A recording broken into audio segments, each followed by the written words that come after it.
Baik Bapak Ibu, kita akan membaca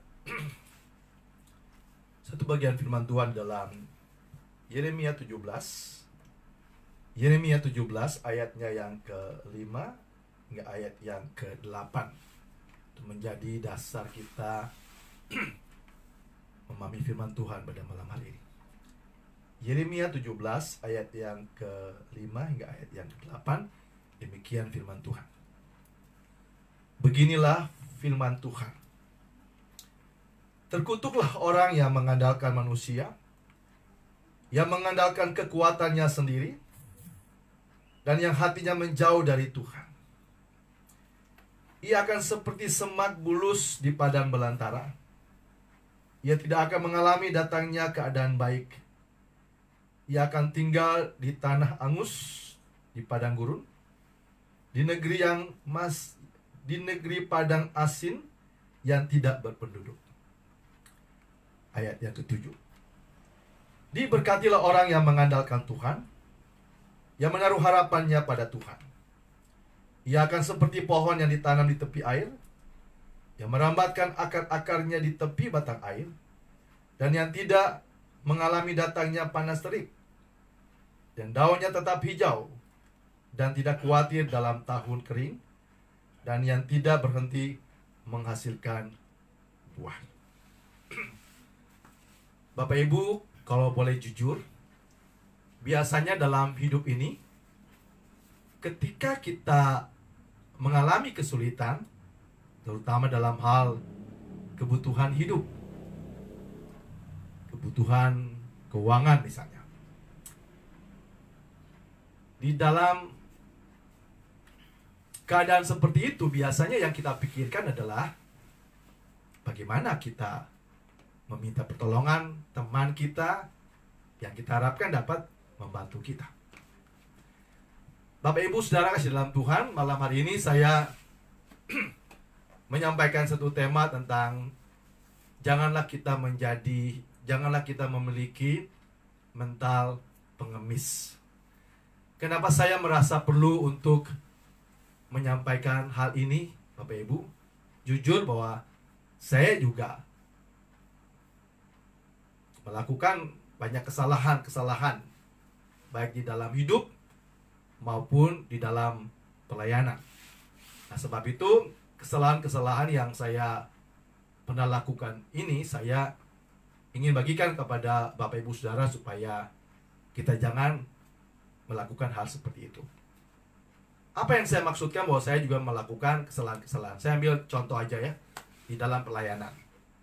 Saya sudah sekolah teologi ya, dan belajar bagaimana mengandalkan Tuhan. Tetapi ketika saya mulai masuk di dalam pelayanan secara khusus mengembalakan jemaat 16 tahun yang lalu, dan saya mengajak beberapa teman, ya ada pengusaha, ada juga pengacara, dan ada beberapa teman yang saya harapkan mereka bisa support dana ya untuk gereja. Dan benar, dalam perjalanan waktu ya teman-teman ini memang yang mensupport dana untuk gereja, dan saya juga akhirnya menerima gaji lah begitu dari gereja, karena saya memang sudah menjadi hamba Tuhan full time.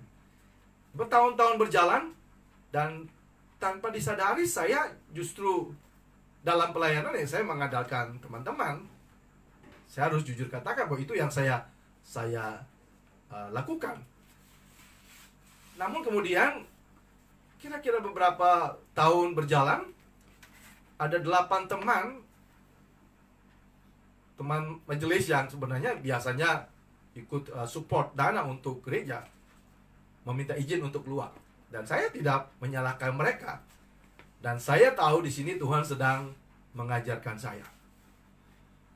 Dan ketika mereka keluar, berarti dana gereja pun sangat minim. Dan saya harus berbesar hati menyampaikan kepada bendahara gereja bahwa ya saya tidak perlu menerima gaji. Kondisi keuangan sangat minim. Saudara tahu, Bapak Ibu Saudara kasih dalam Tuhan, dan itu tidak mudah. Di saat kita bekerja juga kan kita menerima gaji, dan kita selalu mengharapkan setiap bulan mendapatkan gaji. Demikian juga hamba Tuhan, pendeta juga, kita di gereja juga menerima gaji. Tetapi saya diperhadapkan dengan kondisi seperti itu, di mana saya tidak mungkin menerima gaji dari gereja. Dan Bapak Ibu Saudara, dan lebih, Tuhan semakin menguji saya lagi ketika dalam waktu beberapa tahun sesudah teman-teman ini keluar, semakin banyak datang di Jakarta ini, begitu banyak ada kaum marginal Kristen, dan mereka datang untuk meminta bantuan. Sementara Bapak Ibu Saudara tahu sendiri bahwa keuangan gereja kami sudah sangat minim, saya sendiri tidak digaji. Nah, keadaan ini membuat saya sempat juga masih, karena saya suka khotbah di beberapa persekutuan di mana saya ketemu dengan beberapa teman pengusaha, saya masih mengandalkan manusia gitu. Ada kesulitan di dalam pelayanan, saya menelpon mereka, ya bantu kami loh, bantu saya, masih begitu. Tetapi Bapak Ibu Saudara tahu, dari semua teman-teman yang saya minta bantuan, 90% semuanya mendukung. Bukan tidak mendukung, mereka membantu. Tapi dalam perjalanan waktu, kok saya semakin tidak sejahtera. Saya bertanya, Tuhan, kenapa? Kan tidak salah kita ajak teman-teman untuk melayani bersama. Dan itu menjadi kebiasaan. Setiap kali saya ada kebutuhan teman-teman, tolong saya, lagi butuh. Nah, dari kebutuhan hanya beberapa juta, katakanlah awal, karena kaum marginal ini cuma sedikit, hanya beberapa belas orang. Tapi makin bertambah sehingga kebutuhan untuk, karena saya tergerak untuk menolong mereka, menyediakan tempat tinggal buat mereka, dan itu cukup mahal. Belum lagi anak-anak kami juga bantu untuk sekolahan. Nah, dari kebutuhan mungkin hanya beberapa juta, katakanlah, saya masih berani gitu. Tapi ketika kebutuhannya sekitar 10 juta, 20 juta, sampai sekarang ini hampir 40-50 juta, bingung mau minta tolong siapa gitu. Setiap bulan mau minta tolong siapa untuk menolong kami untuk kebutuhan ini. Nah, di sini akhirnya ayat ini justru menegur saya. Dan saya dalam perenungan, Tuhan, saya malu nih Tuhan. Berapa banyak minta tolong berapa orang untuk bantu pelayanan ini. Dan Tuhan berbicara, saya merasa Tuhan berbicara sangat jelas di ayatnya yang ke-5. Terkutuklah orang yang mengandalkan manusia, yang mengandalkan kekuatannya sendiri. Bapak Ibu Saudara dalam Tuhan, bayangin, setiap kali dalam masa-masa itu saya minta tolong teman-teman bantu. Saya udah katakan 99% mungkin setiap teman-teman yang saya sharing, baik Pak, kami bantu. Tapi kenapa semakin hari saya semakin kekurangan? Kebutuhan pelayanan semakin banyak. Dan Tuhan berbicara dalam hati saya, kamu salah mengandalkan apa yang kamu andalkan. Kamu mengandalkan manusia. Kamu mengandalkan kekuatanmu sendiri. Firman Tuhan mengingatkan saya dalam ayat yang ke-7. Diberkatilah orang yang mengandalkan Tuhan. Bapak Ibu Saudara, saya memulai ini tidak mudah. Biasanya saya dengan teman-teman, ada apa-apa dengan teman-teman dulu, sama-sama dengan majelis, saya sharing setiap kali rapat, kami butuh ini, dan mereka support. Dan banyak teman-teman yang akhirnya support. Tetapi saat ini Tuhan bilang, bungkam mulutmu dan jangan minta-minta, jangan bikin proposal, jangan berharap kepada manusia. Berharap kepada Tuhan. Dan mulai saat itu Bapak Ibu Saudara, semakin banyak anak-anak jalanan, kaum marginal Kristen datang. Sampai saat ini Bapak Ibu Saudara, hampir 300-an orang, dan kebutuhan begitu banyak. Dan Tuhan bilang, tidak boleh minta-minta kepada siapapun. Duduk dia dan saya bilang, Tuhan, saya mohon ampun kalau kadang-kadang ada hati keinginan untuk meminta bantuan. Tapi Tuhan bilang, diam, berharap kepada Tuhan. Dan Bapak Ibu Saudara kasih dalam Tuhan, pengalaman-pengalaman yang saya sudah lakukan ini, yang saya ingin bagikan kepada Bapak Ibu Saudara. Dalam hidup ini, Tuhan mau kita sungguh-sungguh mengandalkan Tuhan. Dan saya mau sampaikan kepada Bapak Ibu Saudara, entah sudah berapa kali, puluhan, mungkin ratusan kali, apa yang tidak pernah saya pikirkan seperti yang dikatakan dalam 1 Korintus 2 ayat yang ke-9. Apa yang tidak muncul dalam hati, tidak ada dalam pikiran kita, tidak dilihat oleh mata, Tuhan sediakan. Bapak Ibu Saudara, kebutuhan untuk kaum marginal yang Tuhan kirim di dalam gereja kami. Kebutuhan saat ini hampir 40-50 juta setiap bulan. Saya nggak digaji. Keuangan gereja kami juga sangat minim. Lalu satu ayat lagi yang Tuhan ingatkan saya di dalam Ulangan 8 ayat 18. Tuhanlah yang memberikan kepada kita kekuatan untuk memperoleh kekayaan. Lalu ayat ini juga dilengkapi, Tuhan ingatkan saya di dalam Ibrani 13 ayat yang kelima. Janganlah kamu menjadi hamba uang, dan cukupkanlah dirimu dengan apa yang ada padamu.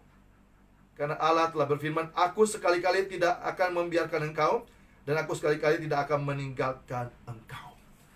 Nah, Tuhan ajarkan saya untuk jangan suka minta-minta kepada orang, tapi cukupkanlah dirimu dengan apa yang ada. Bapak Ibu Saudara, apa yang ada dalam diri kita? Kita ingat kisah janda di Sarfat yang hanya punya sedikit tepung dan juga sedikit minyak dalam buli-buli, dan dia mau mempersembahkan itu untuk hamba Tuhan. Kita ingat juga kisah 5 roti dan 2 ikan. Nah, di sini Tuhan ajarkan saya, jangan minta-minta, jangan bikin proposal untuk minta-minta kepada siapapun, tetapi lihat apa yang ada padamu. Ya, saya memang tidak punya 5 roti dan 2 ikan, saya tidak punya minyak di dalam buli-buli, tetapi ya saya bisa bernyanyilah Bapak Ibu Saudara. Saya bisa bernyanyi. Oleh anugerah Tuhan tahun 1986 ya, kalau gitu Tuhan seperti tanya saya, apa yang ada padamu? Dia bilang, kalau Musa kan punya tongkat. Nah, saya punya apa Tuhan? Tuhan ingatkan saya, nah kamu kan tahun 86 itu jadi juara 2 bintang radio tingkat DKI. Jadi oh itu maksud Tuhan. Akhirnya saya nekat membuat album. Saya lupa lagi bahwa nanti akhirnya saya bikin album, bikin CD, dan saya jual CD. Kalau jualan saya nggak malu, karena semua orang juga jualan kan, jualan barang, jualan jasa, ya kita jualan. Tapi tidak minta-minta, karena sesuatu akan kita berikan dan orang menghargai karya kita. Dan puji Tuhan, sekitar 10-11 tahun yang lalu akhirnya saya nekat bikin album sendiri. Kebetulan adik saya juga seorang pemusik dan kita bikin, dan puji Tuhan sampai saat ini saya terakhir produksi sih kira-kira 2-3 tahun yang lalu, sudah 9 album, dan saya coba hitung-hitung seluruhnya hampir 100.000 kopi dari 9 CD ini, dan Tuhan mencukupkan itu. Jadi saya mencukupkan diri dengan apa yang ada. Ya saya bisa nyanyi, saya bikin CD. Belakangan ini saya juga jualan tagina segala macam, dan saya tidak minta-minta. Dan Bapak Ibu Saudara tahu, saya lupa tunjukin, ada CD saya simpel sekali. Orang bisa beli satu CD, ada yang beli satu CD 8 juta satu CD. Jadi waktu saya pernah khotbah di sebuah gereja, saya bawa CD, ada jemaat itu dia beli CD satu 50.000, dia bawa pulang, mungkin dia dengar, lalu dia tiba-tiba telepon, oh Pak, saya diberkati dengan CD ini. Lalu dia lihat di CD saya kan ada nomor rekening, tiba-tiba dia bilang, saya ada sedikit berkat, Pak. Dia bilang sedikit berkat. Saya lihat 8 juta. Jadi berarti CD itu. Saya bilang, saya kirim CD ke Bapak lagi. Dia bilang, udah gak apa-apa, ini satu aja buatnya. Jadi satu CD itu yang sederhana. Saudara tahu kan CD paling mahal berapa sih? Kalaupun original mungkin sekarang sekitar 100 ribuan kali, kalaupun original. Itu satu CD saya itu dibeli jadi 8 juta 50 ribu. Nah, itu salah satu cara Tuhan memberkati ketika saya benar-benar tidak lagi minta-minta. Saya benar-benar duduk di kaki Tuhan dan saya mengandalkan Tuhan di dalam kehidupan saya. Belum lagi pernah ada begitu banyak kebutuhan dalam gereja, tiba-tiba ada teman telepon saya, Pak, lagi di gereja Pak. Iya, kami lagi persiapan untuk ini. Saya mau mampir sebentar, terima kasih kemarin Bapak sudah menyampaikan firman di perusahaan kami. Boleh mampir sebentar, lihat-lihat. Katanya, sudah tahu, dia datang bawa cek senilai 20 juta. Dan ini baru beberapa hal, dan banyak hal yang saya tidak pikirkan sampai saat ini. Dan sudah tahu, dan sudah 12 tahun lebih, kebutuhan kita hampir 40-50 juta, Tuhan cukupi. Itu semua saya alami ketika saya berani untuk mengandalkan Tuhan. Tidak minta-minta, tidak menjadi pengemis di dalam pelayanan, tidak bikin proposal. Nah, ini yang saya mau bagikan Bapak Ibu Saudara, bahwa saya pernah melakukan hal kesalahan di mana saya mengandalkan manusia.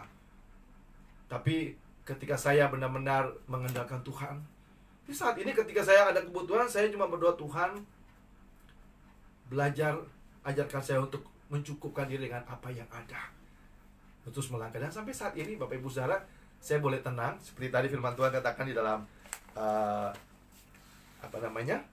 Yeremia 17 ayat yang ke-8 begini. Ia seperti pohon yang ditanam di tepi air, dan yang tidak mengalami datangnya, dan daunnya tetap hijau, dan tidak khawatir dalam tahun kering. Nah, saya ketika menghadapi pergumulan dalam pelayanan, saya hanya datang kepada Tuhan. Tuhan tahu sendirilah apa yang sedang terjadi. Dan berkali-kali, bukan sekali, dua kali, puluhan kali, mungkin sudah ratusan kali selama 12 tahun, memasuki 13 tahun ini, Tuhan tolong. Kenapa saya bisa tenang?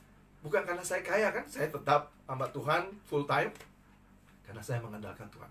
Itu yang saya mau sampaikan kepada Bapak Ibu Saudara, bahwa kalau kita menghadapi pergumulan, jangan cepat-cepat pikirkan minta pertolongan orang. Tuhan tidak mengutuk kita, tapi kalau kita menjadi orang yang selalu di dalam pekerjaan juga, kalau kita lagi kesulitan, jangan buru-buru cepat minta kasbon, minta apalagi sekarang pinjaman dari bank. Itu bunga berbunga nanti bisa jadi masalah buat kita. Tuhan mau kita mengandalkan Tuhan. Jadi kalau misalnya kita menghadapi pergumulan dalam hal keuangan, kita ingat firman Tuhan katakan apa dalam Filipi 4 ayat yang ke-19. Allahku akan memenuhi segala keperluanku menurut kekayaan dan kemuliaan-Nya di dalam Tuhan Yesus. Bapak Ibu juga anak-anak muda yang saat ini, mari belajar. Walaupun kita juga orang tua kita membiayai hidup kita, tapi kita terus belajar untuk mengandalkan Tuhan, mencukupkan diri. Kalau misalnya orang tua memberikan kita uang jajan, coba pikirkan kalau kita bisa mengaturnya dengan baik, jadi tidak membebani orang tua, itu baik. Jadi kita belajar. Apa yang saya lakukan di masa-masa muda saya, di mana saya banyak menghabiskan uang orang tua kami, dan ini pengalaman-pengalaman yang tidak baik yang saya mau sampaikan kepada Bapak Ibu Saudara, sampai saya sampai pada satu titik bahwa hidup mengandalkan Tuhan itu hidup yang paling tenang. Saya mau bagikan sedikit aja, paling tidak ada 5 hal penting yang saudara bisa lakukan supaya kita menjadi pribadi-pribadi yang sungguh-sungguh mengandalkan Tuhan. Yang pertama, saudara harus percaya kepada Tuhan dengan segenap hati. Percaya, jangan ragu. Ya, dalam Amsal 3 ayat 7 katakan bahwa percayalah kepada Tuhan dengan segenap hati. Jangan merasa diri kita hebat. Yang kedua, kita percaya bahwa Tuhan tidak pernah merancangkan yang buruk. Dalam Yeremia 29 ayat 11, Tuhan berfirman, aku tahu rancangan apa yang ada padaku mengenai kamu. Rancangan damai sejahtera, bukan rancangan kecelakaan. Kita harus percaya bahwa Tuhan tidak pernah merancangkan yang buruk. Yang ketiga, kita tahu bahwa walaupun kita mengalami pergumulan dalam hidup, Roma 8 ayat 28 berkata apa? Allah turut bekerja dalam segala sesuatu untuk mendatangkan kebaikan. Dan Tuhan mau juga kita menggunakan setiap potensi. Kalau misalnya kita lagi pergumulan dalam hal keuangan, jangan buru-buru minta pertolongan orang. Kembangkan setiap talenta kita, karunia kita kita bisa bekerja, dan Tuhan akan memberkati kita. Mengandalkan Tuhan, kita rajin untuk mengerjakan apa yang Tuhan percayakan pada kita. Lalu kemudian belajar untuk mencukupkan diri. Ya, jadi kalau misalnya saudara punya banyak kebutuhan, tetapi keuangan kita sedikit, jangan buru-buru minta pinjaman dari bank atau minta apalagi KTA atau apapun itu, yang malah ke depan membebankan kita. Tuhan ingatkan kita, cukupkanlah diri kita dengan apa yang ada. Ibrani 13 ayat yang kelima. Jadi untuk kita sungguh-sungguh boleh mengandalkan Tuhan, yang pertama apa? Percayalah kepada Tuhan dengan segenap hati. Yang kedua, percayalah bahwa Tuhan tidak pernah merancangkan yang buruk. Yang ketiga, kalaupun kita mengalami pergumulan, yakinlah bahwa Tuhan turut berkarya dalam segala sesuatu untuk mendatangkan kebaikan bagi setiap kita yang mengasihi Dia. Lalu yang keempat, kerjakan aja apa yang ada pada kita. Ya, potensi Tuhan akan berkata, karena Ulangan 8 ayat 18 katakan, Tuhan memberikan kepada kita potensi kekuatan untuk memperoleh kekayaan. Jadi Tuhan tidak langsung berikan kekayaan. Dengan potensi yang ada, kita kembangkan, ya. Lalu yang terakhir, belajar untuk mencukupkan diri dengan apa yang ada. Kalau Tuhan bisa memberkati sedikit tepung dan minyak di dalam buli-buli janda di Sarfat, dan Tuhan juga bisa memberkati 5 roti dan 2 ikan untuk mencukupkan ribuan kebutuhan makan orang banyak itu. Belajarlah untuk mengucap syukur dengan apa yang ada. Dan kita akan melihat bagaimana Tuhan memberkati kita, sehingga apa yang tidak pernah kita pikirkan, apa yang tidak pernah muncul dalam hati, juga apa yang tidak dilihat oleh mata, kita yakin bahwa Tuhan sediakan bagi kita yang sungguh-sungguh mengasihi Dia. Belajar mengandalkan Tuhan, jangan mengandalkan manusia. Baik, kita akan melihat pertolongan Tuhan dalam hidup kita. Tuhan memberkati.